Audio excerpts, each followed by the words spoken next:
Well, hello everybody, welcome back to the vlog. I want to say this first, this is not a news channel per se. There's plenty of other news channels online, especially on YouTube.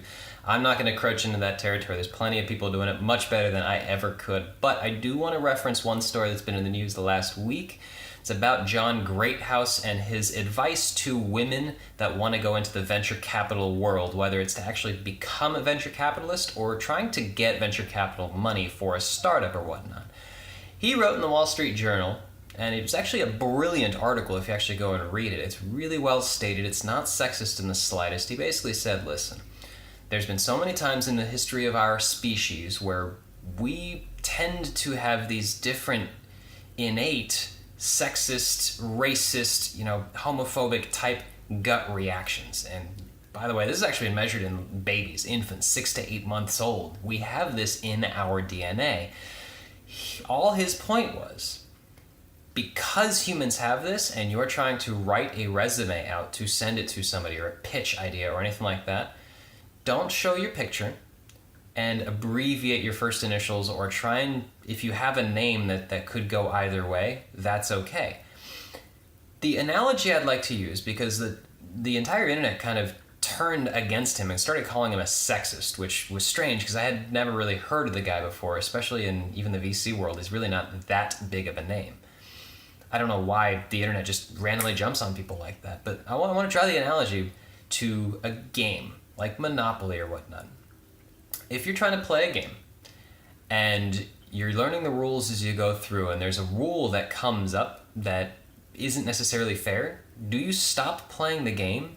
Do you stop everything you're doing that you tried to do in the game to build your strategy up and, go attack the other enemy or get money or whatever it was in the game, just because the rules are unfair? And you'll never play the game again until they fix those rules? No, of course not. That's what a 5-year-old does. We teach our 5-year-olds to not do that. Listen, these are the rules, okay? We started the game with these rules. Let's continue here, and then we'll try to amend the rules next time we do this. Or what we can do is we can start an advocacy group to try and go in and change these rules for the future of the game, or in this case, this country, or this world of venture capital, or sexism in general.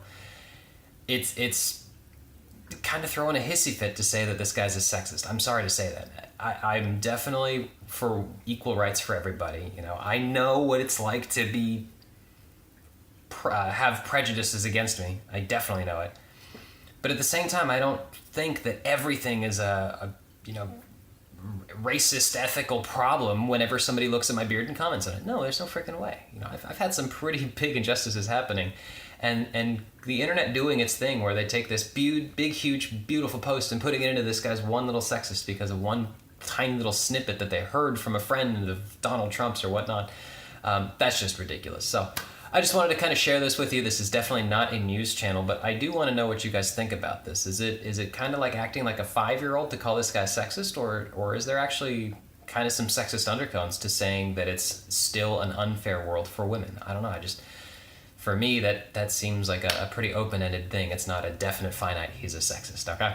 I hope you guys have a fantastic rest of your Thursday. I'm going to go do a lot more work and hopefully drink a ton of water because it's freaking hot. But otherwise, I'll talk to you tomorrow.